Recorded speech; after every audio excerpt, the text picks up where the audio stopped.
Hi, everybody. Welcome to Your Move. I'm Andy Stanley. Have you noticed that when you're unhappy, you look for something to do that will make you feel better?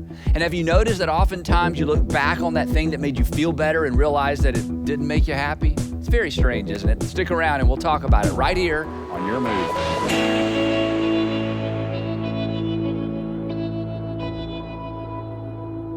One of the things that breaks my heart, and especially as a pastor, I get, ringside seat for way too much of this, is watching people undermine their own happiness. Watching people make decisions that really just undermines their own happiness. And you've all been in this situation where you can see it coming. It's like watching an automobile accident in slow motion. It's like you watch the way this couple treats each other and you think, oh, there's trouble on the horizon. You watch the way somebody's raising their kids and you want to go, you're raising them wrong, but you dare not do that. But then 10 years later, there's trouble and you sort of saw it coming a little bit. And it's not that you're all that smart or have a crystal ball, but you're adults. So you sometimes you just see this coming, and it's tragic to watch people undermine their own happiness. There is enough unavoidable pain in life without us creating unnecessary pain for ourselves. Isn't that true? I mean, we're all going to have trouble in this life. In fact, one of the promises Jesus made that everyone knows comes true is he says, in this life, you're going to have trouble. Nobody writes that down as a life promise and puts it up on their mirror. Oh yeah, in this life we'll have, because you just know that. So with all the unavoidable trouble, why in the world would you create more trouble for yourself? And it breaks my heart when I see people make decisions that, again, ultimately, not initially, not immediately, or we wouldn't do it, but ultimately undermines their own happiness. And what I've discovered and what I've observed and what we're going to talk about today is oftentimes the reason we undermine our own happiness is confusion around these two ideas, pleasure and happiness. Pleasure and happiness. So today, I want to talk specifically about these two words and specifically about the relationship between these two words, pleasure and happiness. But to get there, I want to begin with something Jesus said that if you grew up in church, perhaps you've heard, and I'm not going to give you a lot of context. We're going to jump right into the middle, but these are powerful, powerful words. Jesus was teaching one day, and he was teaching, and the people weren't following him very well, so he changed word pictures right in the middle of a sermon, to try to get people's attention. And as he's preaching this message, he made a statement that sets us up for our discussion today, and here's what he said. Jesus said, the thief comes only to steal and kill and destroy. The thief comes only to steal and kill and destroy. And when you read this within context, when Jesus refers to a thief, Jesus is referring to anybody, any person that steps into anyone's life and as a result steals something, kills something, or destroys something. It can be something specific. It could be something in general. When you think about your life, anyone that steps into your life or anyone you intersect with, that ultimately, as a result of that relationship, something is stolen, something is killed, or something is destroyed. Jesus would say, within the context of this teaching, that was a thief. Now, here's the tricky part, and here's the part that you're not going to like, and this is going to be a little bit of a downer for a couple minutes, so hang on. The person, think about this. Well, let me ask it this way. Who in your life, if you're 16 or older, who in your life has the greatest capacity or the most potential to steal your future from you, kill a relationship, or destroy your life? When you think about your life, if you're 16 or older, who in your life has the most potential to take something from you that you want, especially as it relates to your future, destroy your life, or kill a relationship? And the answer is the same for all of us. It's the person we look at every single morning in the mirror. You have more potential to steal from you, kill a relationship, or destroy your life than anybody else. You, in some capacity, are potentially your own thief. In fact, the way we say it in our vernacular is this. You ever heard this? I am my own worst enemy. I'm my own worst enemy. I'm my own worst enemy. So here's the bad news today as we get started. It's true. You are your own worst enemy. You have done more. If you have done more to undermine your own happiness than anyone else, and you have the capacity to do more to undermine your own happiness than anyone else. And here's how I know that you have the capacity to undermine your own happiness. Because you bought it, you leased it, you ate it, you drank it, you smoked it, you dated it. Then you slept with it.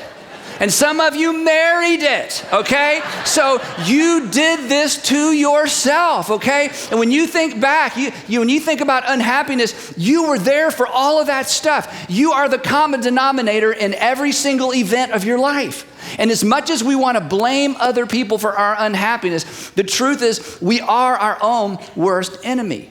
And Jesus says the thief is the one that comes into your life and steals something, steals your future, kills something, kills potentially a relationship, or destroys something. So in some capacity, we are oftentimes that person. And then he makes this extraordinary statement. He says this, I, in contrast, unlike the thief, I have come that they, and they was his first century audience, and they is you they, and me they, and we they. I have come that they might have, or may have, life. Now, when Jesus said this, apparently he did not get the response he wanted from the crowd. They're just kind of staring at him because he's talking about this whole sheep and shepherd thing, and they're trying to figure out who's the sheep and who's the shepherd and what's he talking about. And Jesus says, I've come that they might have life. And nobody responds. And so he adds this phrase that kind of teases this out and punctuates it. He says this, and have it to the full. Now, the problem with this English word is it does not capture the full weight of the Greek word. It doesn't capture the energy of the Greek word. In fact, if you grew up in church and grew up around the King James Bible, here's how you heard this verse. I've come that they might have life and might have it more what? Abundantly. I mean, that's a way better word than full, and abundantly captures the energy. He says, I've come that you might have life and have an extraordinary life, an abundant life, the kind of life that when people meet you, they go, wow. When people meet you, they're like, there's just something different. And what's different isn't that you haven't had a hard time. And the difference isn't that you've always gotten everything you wanted. The difference is something that's sort of internal that has made its way into the way that you respond to life around you. I've come that you might have an abundant life. And then he makes this statement about himself. He says, I've come that you might have abundant life. He says, and I am the good shepherd. Now, this means nothing to us because we don't know anything about sheep and we don't know anything about shepherds. But in the first century, they kind of leaned in like, okay, now you're talking about something we understand. I am the good shepherd. Well, how good? Here's how good. The good shepherd, not the average shepherd, but I haven't come to give you an average life. The good shepherd lays down his life for the sheep. Now, this is so important, especially if you're new to church or you're just coming back to church or you had a bad experience in the church. Understand this. No matter what you read in the Old Testament, no matter what you read in the New Testament, whatever you read within the scriptures, you need to understand the context for all of that is that God sent his son into the world to be a good shepherd. And Jesus says a good shepherd lays down his life for the sheep. If someone is willing to lay down their life for you, they are for you. If someone is willing to give their life for you, they are for you. And this stands in sharp contrast to what the thief does. The thief comes to steal and to kill and destroy. Jesus said, I'm the good shepherd and I've come to give and to build and to protect. And so you have a decision to make. Are you going to go and follow the thief that may be someone in your life or oftentimes is the person in the mirror?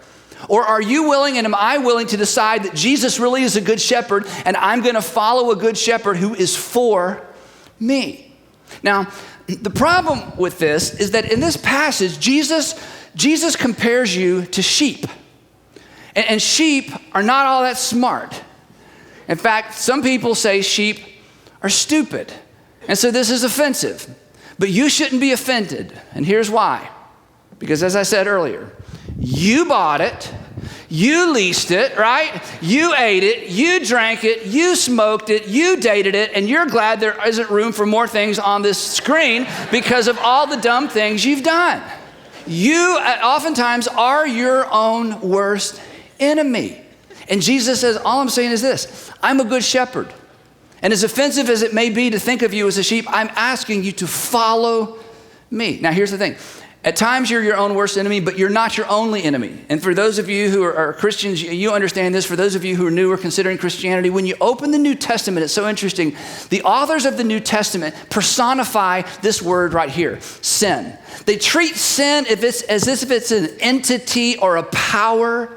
And we're all familiar with this, regardless of what you think theologically. And the New Testament says, as we said a few weeks ago, that sin always separates.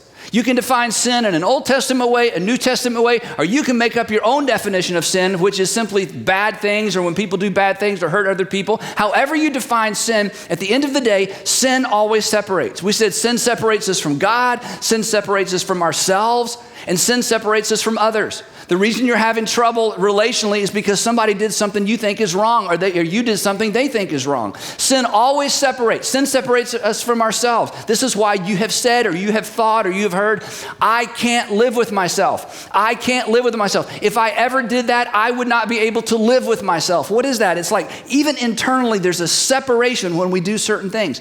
Sin always, always, always separates. So you could say this, if you use Jesus' term, sin comes only to steal, to kill, and destroy. That's what sin does. So you have an enemy without, you have an enemy within, and I have an enemy, and you have an enemy in the mirror.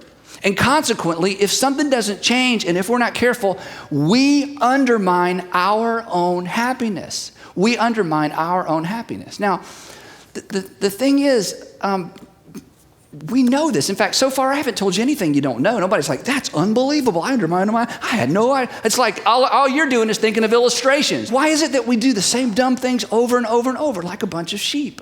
Well, part of it, in fact, I think a really big part of it, and that's why I wanted to kind of sneak up on this topic and kind of come through a side door. A big part of that dynamic, and this is true whether you're a Christian, not a Christian, religious, non-religious, it doesn't matter. This is just a people thing. A big part of it is our confusion around these two words, pleasure and happiness. Pleasure and happiness. Now, if you are new to church, this should come as a good surprise. If you've been in church your whole life, you may have never heard anybody say this. You may not even believe it, and it's okay to argue with me in your mind and check it out later. But did you know that God created, and this is great news, God created you with the capacity to experience both. That God created you to have the capacity to experience pleasure. God made that. And God created you with the capacity to experience happiness. I mean, think about this. God created sexual pleasure. God made that up. It's like toward the end of creation, he's like, oh, I got a great idea. And the angels are like, what? And he's like, you just wouldn't understand. See all those animals running around, reproducing? We're going to add a little something to the human race. This is going to be something. It's going to get them in a lot of trouble ultimately. But it's going to, so in some capacity, just in some kind of cosmic way, God created sexual pleasure. Get this, Jesus made wine. And he made it right up front. It's like, most people consider it his first miracle. It's like, let's get this thing started. What should we heal somebody? Nah. Let's make wine. Are you sure you want to start there? Yeah, let's just make some wine. Ladies, all the disciples, they wore shoes. Okay? So the point being this, that God created the capacity for pleasure just like God created the capacity for happiness. God is not against pleasure any more than God is against happiness. The problem is it's not an either or. It's not an either or. The problem is priority. The problem is priority. And when we prioritize pleasure over happiness, there's a problem. In fact, when you prioritize pleasure over happiness, ultimately you get neither. Because the truth is, one leads to the other, but the other ultimately undermines the one. One can lead to the other, but the other ultimately undermines the one. Happiness can and will ultimately lead to pleasure. In fact, I believe it leads to maximum pleasure in this life. But if you pursue pleasure and ignore the principles that lead to happiness, at the end of the day, you have neither. Because eventually, and you know this, we're adults, right? Eventually, pleasure loses its pleasure and becomes what? A prison. Because of the law of diminishing returns. It used to take a half a glass, then a whole glass, then 2 glasses, then 3, then 4. Now you're yelling at people and don't even remember what happened the night before. What happened? That over time, every single pleasure, every single legitimate pleasure, over time, if it becomes a master, if it becomes the priority, pleasure loses its pleasure. What begins as a pastime becomes a pathway. It becomes a habit. It becomes an addiction. And oftentimes, it becomes a prison. And these aren't things that are illegal. These aren't things that are immoral. These aren't things that anyone would consider wrong. But in your life and in my life, when we prioritize any pleasure, any pleasure over the principles of happiness, as we've talked about in these past few weeks, and as Jesus lays out in the Sermon on the Mount, at the end of the day, all pleasure loses its pleasure. Now, the Apostle Paul, who came along and wrote about 25 or 30 years after Jesus' resurrection, he takes the teachings of Jesus, contextualizes them for those of us who aren't Jewish. He wrote to primarily a Gentile audience. He writes to some Christians in Rome, and he kind of teases this idea out just a bit. And listen to how he says basically what we've said kind of in his New Testament way. Here's what Paul wrote. He said this, and I love this. Paul did this all the time. Don't you know? He would always start off, don't you know? Now, this was his way of saying, really? Really? Like, do I really even have to say this? So here's what he says. Don't you know that when you offer yourselves to someone or something, that when you offer yourselves to someone as obedient slaves, you are slaves of the one you obey. When you read that, you go, I don't even know what he's talking about. No, I didn't know that, because I don't even know what does that even mean? Let me read it again. Don't you know, now think about this. Don't think about theology, don't think about Bible, just think common sense. Don't you know that when you offer yourself, I'll take one of those. I'll do that. Yes, yes, yes, yes. Don't you know when you offer yourself to someone or something as obedient slaves, you are slaves of the one you obey? In other words, he says, if you continue to say yes to a pleasure over and over and over, don't you realize that you are becoming a slave to that pleasure? You go, I'm not a slave, I'm choosing. And he's going, see, that's my point. Don't you know that if you choose the same thing over and over and over, you're no longer choosing. You're being drawn in. You are giving up control. You are behaving like a slave. You're behaving as if you have to, not simply that you want to. And then he goes on. He says, whether you are slaves to sin, every time sin comes calling, you answer the door, come on in, come on in. Whether you're slaves to sin, which leads to death, and we've talked about this a few weeks ago, sin always leads to death. Old Testament sin, New Testament sin, your definition of sin. All sin leads to death. Sin always kills stuff. It kills the way you view yourself. It kills your marriage. It kills your relationship with your kids. It kills your relationship with your employees, your employers. Sin always kills stuff. Wherever there is sin, something is dying. He says, so either you offer yourself as slaves to sin, which leads to death, or there's an alternative. And now he's leaning into what Jesus said. He said, or you offer yourself to obedience to God through Christ, which leads to righteousness. And righteousness is just a fancy New Testament word that means to have a right relationship or right standing with God. And Paul says, look, don't you realize that every single day of your life, you are offering yourself as a servant to or a slave to. You are offering yourself through obedience to either sin, or in our case, we're going to use the term pleasure, and not all pleasure is sin. Most pleasure is not a sin, but you're offering yourself to something or someone. He says, when you do that, when you obey, when you say yes over and over and over, you are giving up your freedom and you are acting like a servant or a slave. He said, and you can either do that to pleasure, you can do that to sin, or you can lean into and offer yourself up as a servant or slave to your heavenly Father. Jesus' way of saying it is, you can follow me because I'm a good shepherd. And Paul would say, as we saw a few weeks ago, and when you say yes to God, you have, remember this, peace with God, which paves the way to peace with ourselves, which equips us to make peace with others. He says, when you decide to follow Jesus as the good shepherd, when you decide to opt for obedience to God is going to pave the way to have peace with ourselves. I'm good with me. And often and eventually it equips you to make peace with others. And my friends, we've discussed this. This is happiness. Every happy person you know is at peace with themselves. Every happy person you know has figured out how to make peace with people, and even people that don't want to be at peace with them. And most happy people that you know have somehow found peace with God. So if you say yes to any pleasure over and over and over and over, you have become a servant to, a slave to that pleasure. And when pleasure takes precedence over the principles of happiness, ultimately you have neither pleasure nor happiness. Jesus' way of saying it is simply this, remember? If you sow better, you'll reap better, and then you'll feel better. If you sow better, you'll reap better, and ultimately you'll feel better. And here's why this is so important, because here's where we get in trouble.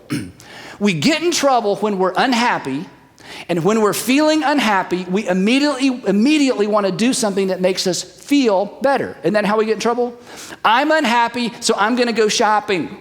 I'm going to go happy, so I'm going to stop by the wherever. I'm unhappy, so I'm going to call so-and-so because I know they have some. I'm unhappy, and I'm going to, call her. I'm unhappy. I need something to kind of pick me up. I need a quick fix. That's when we make decisions that ultimately undermine our own happiness. And here's Jesus' message to all of you who are unhappy.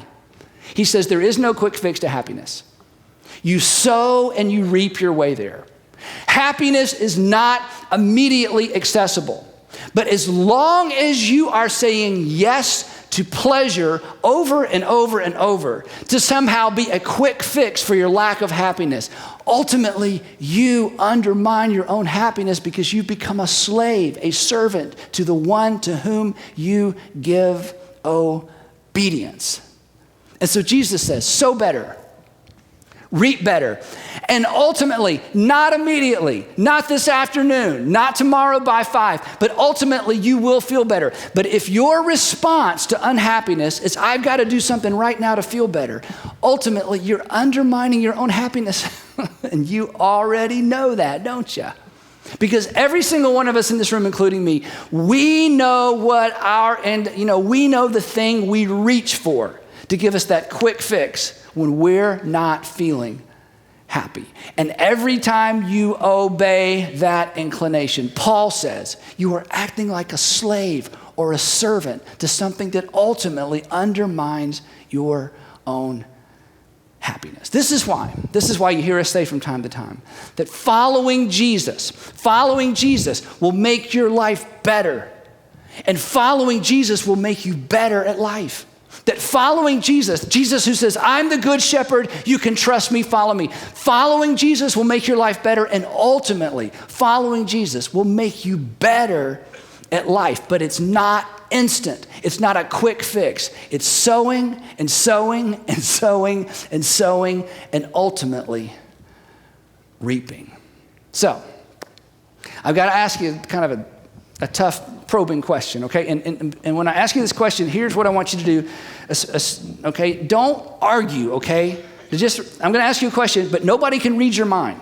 So there's no point in not admitting to yourself. I'm not going to, and this isn't a trick. It's not like, and if you answered the question this way, I need you to raise your hand. Now I need you to stand up. Now, and we're not going to do that, okay?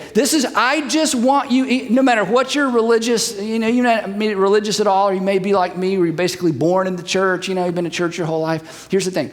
I just want you to answer this question for you because you owe it to yourself to know, and as we're going to discover, you owe it to the people who love you to know the answer to this question and to admit this to yourself. Because remember, only a thief will try to steal your future from you. Only a thief will try to kill your relationships, and only a thief would try to destroy you. So why not acknowledge what's true about you today? Only a thief would not want you to answer this question. Okay, so you ready? Here's the question. Is there a pleasure that's undermining your happiness? Is there a pleasure, not a sin, maybe a sin, may not be. Is there a pleasure? It's not immoral, it's not illegal, although it may be immoral and it may be illegal, or it may sort of be illegal, but nobody cares. Is there a sin that is is there a pleasure rather, that is beginning to undermine your happiness? In other words, if you're real honest and you don't want to admit it, I know you don't want to admit it because if you admit it, then you have to do something about it. No, you don't. You don't have to do anything. I just want you to be honest with yourself. Is there a pleasure that you have said yes to so many times, it is beginning to undermine your happiness? Is there a pleasure that if you continue to say yes to it, it's going to undermine the happiness of the people that you care about the most? Is there a pleasure that has begun to undermine your happiness? If you continue to say yes to that pleasure, you're a thief. You are in opposition to Jesus' invitation to follow him as the good shepherd. Let me ask it a different way, as if that wasn't clear enough. Is there a pleasure that's slowly taking you prisoner? Is there a pleasure? It may be illegal, maybe legal, maybe moral, maybe some people don't know. It doesn't matter. Is there a pleasure that is slowly taking you prisoner? You are slowly losing your freedom to say no. Not only do you answer the door every time the doorbell rings, you find yourself staring out the window hoping it's going to show up soon. Is there a pleasure that is slowly taking you prisoner? That without meaning to, you have prioritized the pursuit of pleasure over your pursuit of happiness? You know the answer to that question. And you don't have to answer it for anybody but yourself. But here's what I want you to know, as if you need me to tell you. One day, you'll wish you would quit answering the door. One day, you'll look back and wonder why you're so unhappy. And you'll discover in that moment, as many of you are discovering right now, that you have become your own worst enemy. That you are, in fact, a sheep who needs a shepherd. And perhaps by God's grace today, you would be willing to trade your pleasure for a shepherd. That you would be willing to trade your pleasure for a good shepherd who's not going to drain you of life, but a good shepherd who has come into this world to promise you and to give you life. And that is an exchange you will never, ever, ever regret. Because Jesus said, I am the good shepherd, and I am so good, I was willing to lay down my life for my sheep so that they might have life and have it to the full.